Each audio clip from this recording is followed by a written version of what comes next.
Apalagi kalau dimulai dari rasa dengki. Ini kan Bani Israel itu, orang-orang Yahudi, sebenarnya sangat tahu, sangat mengetahui bahwa Nabi Muhammad adalah Rasul terakhir. Tapi kenapa mereka nggak mau iman?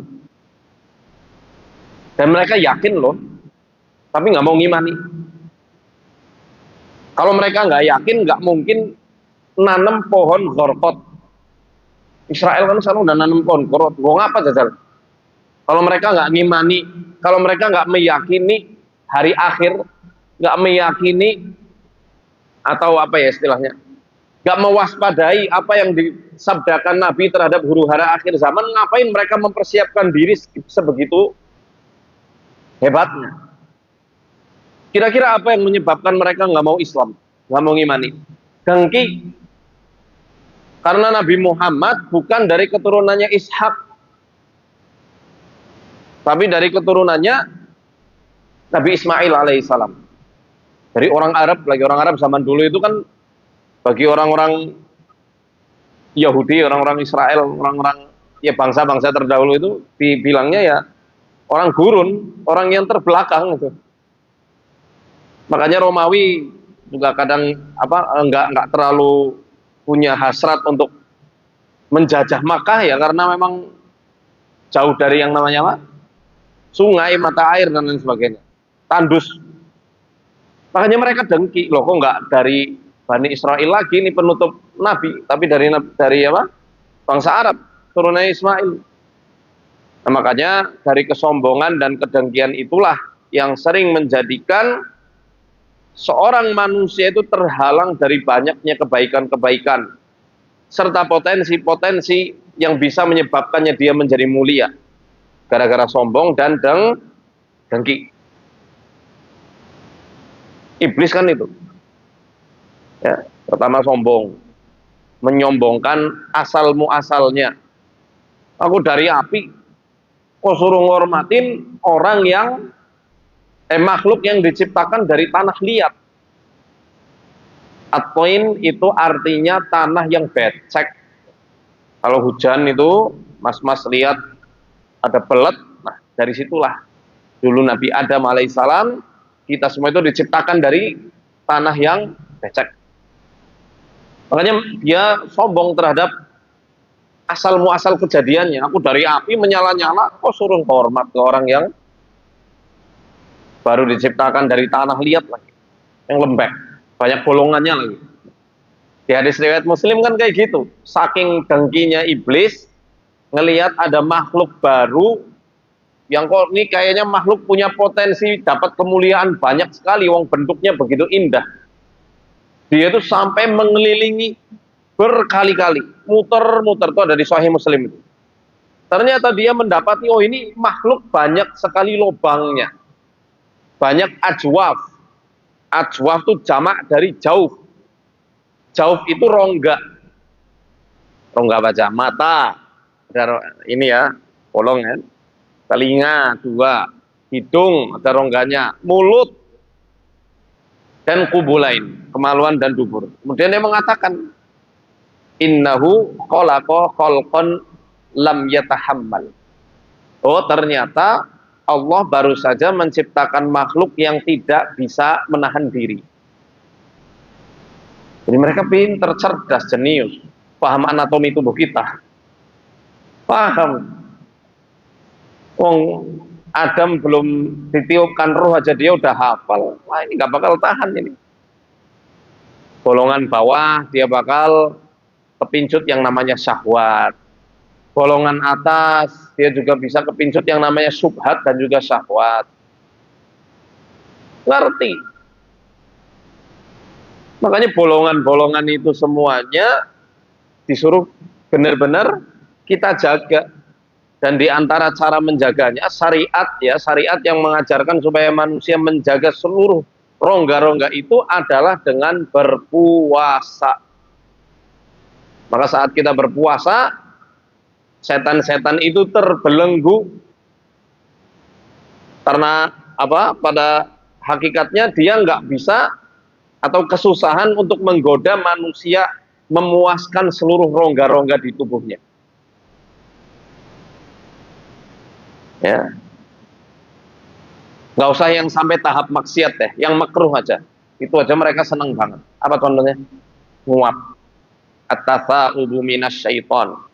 Idza tata'aba ahadukum falyumsik ala fihi biyadih fa inna syaitana yadkhul.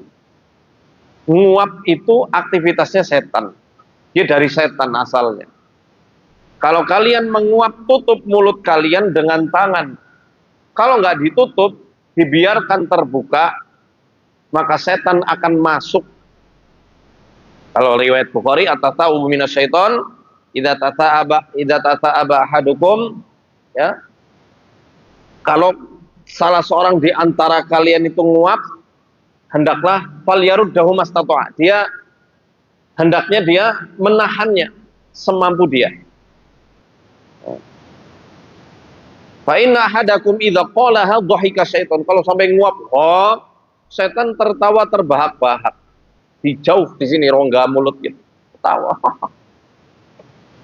Berhasil. Ya, kalau dalam kitab Al-Haqaiqut Tibbiyatu fil Islam, itu setan-setan bisa buat mengendarai virus-virus, bakteri, serta hal-hal yang bisa membuat madorot di tubuh kita. Karena di rongga tenggorokan kita ini tidak didesain untuk menyaring udara. Makanya nggak ada tenggorokannya yang upilen. Ya, nun sewu upil itu adanya di hidung ya. Makanya kita disyariatkan untuk apa? Nutup mulut saat nguap. Di perkara-perkara yang terbilang makruh itu, terkait adab saja, setan pun punya andil di situ. Kenapa ya? Karena mereka paham betul saking dendamnya ini, dendamnya iblis, saking dengkinya iblis, sampai perkara-perkara kecil pun dia cari celah untuk membuat manusia terhina. Lanjut ya. Summa qala, kemudian iblis berkata lagi kepada Nabi Musa, "Ya Musa, innalaka alayya haqqan bima syafa'ata li 'inda rabbik. Fadhkurni 'inda thalathin la halaka illa fihinna." Hei Musa, ya, kata iblis, engkau telah berusaha gimana caranya aku ini dapat syafaat dari Rabbmu. Nah, balas budi ini. Ingatlah aku, kata iblis, ingatlah makarku pada 3 perkara. Kalau kamu mengingat bahwa ada aku di situ, kata iblis, maka kamu tidak akan celaka. Pertama, udhkurni hina taghdab. Ingatlah aku, kata iblis, ketika kamu lagi marah. Maksudnya, kalau lagi marah berarti iblis numpang. Fa inna wajhi fi qalbik. Kalau kamu lagi marah ya Musa, maka wajahku ada pada hatimu. Wa aini fi ainik. Dan mataku berada di matamu. Wa ajri minka majrad dam. Dan aku akan berlarian di pembuluh darahmu. Maka kita lihat ya, orang marah itu kata Al-Imam Al-Ghazali, athar atau dampaknya itu sangat kelihatan. Di pembahasan awal kitab ini kita sudah bahas ya, bahwa amarah itu menjadi salah satu pintu terbesarnya setan menguasai manusia. Karena athar atau dampaknya itu jelas. Lihat orang marah, wajahnya merah, matanya melotot. Mata setan ini dibilang kan. Aini fi aini, kalau kamu lagi marah, mataku ada di matamu. Sehingga kalau orang sampai marah yang benar-benar di luar kendalinya, ada istilah gelap mata. Apapun bisa dia lakukan demi memuaskan amarahnya. Hingga na'udzubillah min dzalik, hingga kalau misalnya di sampingnya ada senjata tajam, dia akan cabut senjata itu untuk ditebaskan kepada orang yang membuat dia marah. Itu gelap mata. Itu kalau sudah dikuasai amarah, saat setan menyatu pada pembuluh darah seseorang, wajahnya ada di hati orang yang lagi marah itu, dan matanya bersatu pada mata orang tersebut, lepas kontrol. Kalau udah kejadian, menyesalnya bukan main. Maka dalam hadis riwayat Bukhari dikatakan, ya, janganlah la yusiru ahadukum ala akhihi bisilah. Janganlah salah seorang di antara kalian menodongkan senjata tajam kepada saudaranya. Fa innahu la yadri la'alla syaitanu yanzi'u yadah fa yaqa'u fi hufratin minan nar. Karena dia tidak pernah tahu kapan setan akan mengayunkan tangannya untuk menebaskan senjata itu ke saudaranya, sehingga dia terjatuh ke dalam lubang neraka. Ini larangan dari Rasulullah SAW. Bahkan orang yang secara main-main atau serius menodongkan senjata ke saudaranya, itu terlaknat.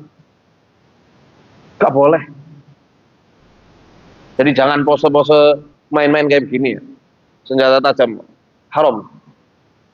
Ya. Ditodongkan kayak begini, bisa-bisa setan apa namanya? Setan lewat. Setan lewat untuk apa? Mengayunkan tangannya, nyapetkan itu ke saudaranya. Apalagi menodongkannya dalam kondisi marah. Dan kadang orang yang lagi marah pun akan berkata semau dia dan nggak eling, nggak apa namanya, nggak sadar apa yang dia ucapkan, sehingga dia bisa menalak istrinya. Tak ceraikan kamu, tak talak 3, habis itu nyesel, aduh kenapa aku talak ya. Atau misalnya berucap ucapan-ucapan yang durhaka kepada orang tuanya atau yang lainnya. Makanya kata ini apa, nasihat iblis ke Nabi Musa, ingat aku, kalau kamu lagi marah, ya aku ada di situ. Walaupun ini Israiliyat, tidak bertentangan dengan hadis. Karena ada sebuah hadis yang mengatakan, innal ghadaba minasyaiton. Sesungguhnya marah itu dari setan. Idza ghadiba ahadukum falyatawaddo. Kalau salah seorang di antara kalian lagi marah, hendaklah berwudu. Ya, kenapa? Karena setan terbuat dari api. Wa inna mayutfa'un naru bil ma'. Dan sesungguhnya api itu akan padam ketika tersiram air. Ya. Ini hadisnya sahih. Jadi riwayat ini tidak tertolak dan tetap dimasukkan di dalam kitabnya Syekh Al-Buhairi, karena memang sama sekali tidak bertentangan dengan apa? Al-Quran dan hadis Nabi Shallallahu Alaihi Wasallam. Wadhkurni hina talqaz zahfa. Ingatlah aku saat engkau dalam kondisi peperangan. Az-zahaf itu perang, jihad. Ya. Fa inni atibna Adam. Karena aku ini biasa mendatangi manusia ketika sedang berjihad fisabilillah. Aku akan mengingatkan anak-anaknya, mengingatkan istrinya di rumah, mengingatkan keluarganya, sehingga dia akan berpaling dan kabur dari peperangan. Zaman dulu yang namanya jihad itu memang ada masru' ya. Kalau zaman sekarang kan ya belum ada. Karena harus dikomandoi oleh amir, oleh khalifah. Nah, zaman dulu kalau misalnya lari dari peperangan itu dosa besar sekali. Dosa sangat-sangat besar. Nanti biasanya diiming-iming ya. Kalau sekarang mungkin bukan perang ya, ketika kita mungkin lagi dakwah, lagi nyari apa? Nafkah yang halal, atau mungkin lagi mondok, harus mesantren. Ya setan itu datang itik. Dipingatkan, di pondok nggak enak, nggak ada HP. Wah, di sini ngumah. Coba ingat ibumu, ingat bapakmu, ingat apa misalnya gebetanmu. Ya. Diinget-ingetin yang maksiat-maksiat itu, diinget-ingetin nama setan. Ada yang pernah pesantren di sini? Ada yang pernah mondok? Anak pondok, sung. Ada yang pesantren nggak? Iya, Ustadz mandang bagus, hafizahullah. Ustadz Yogi, ya Masya Allah, ini 2 berliannya UMP. Pernah kangen nggak sama orang tua di pondok? Ya pasti ya. Ini setan akan muncul saat seseorang sedang berjihad. Berjihad buat menuntut ilmu, berjihad yang sebenar-benarnya, dia akan mengingat-ingatkan. Kalau perang yang jihad betulan itu ya di apa ditakut-takuti, ntar anakmu yatim, istrimu dinikahi orang lain. Makanya masya Allah pahala orang yang mati syahid itu ya surga sudah, nggak ada yang lain, surga. Masuk surganya kayak jalan tol, melalui jalan tol, nggak perlu ngantri. Karena memang cobaannya itu lahir batin. Wa iyyaka an tujalisa imra'atan laysat bidzati mahramin. Dan hendaklah engkau menghindarkan darimu untuk duduk-duduk bersama seorang wanita yang bukan mahrammu, wanita ajnabiyah. Fa inni rasuluha ilaika wa rasuluka ilaiha. Aku adalah utusannya kepadamu dan utusanmu kepadanya. Maksudnya apa? Iblis ini nanti akan jadi mak comblang. Dia ngipas-ngipasi. Jaluk nomor WA-ne. Beri perhatian yang nggak penting. Udah makan belum? Nanya makan mulu, seret lah, nggak pernah ditanya minum. Jadi dibalut seakan-akan agamis. Tahajud yudek kalah. Dan lain-lain lah, makanya banyak makar-makarnya itu. Dan ketika laki-laki berduaan sama seorang wanita, pasti setan itu akan menjadi yang ketiga.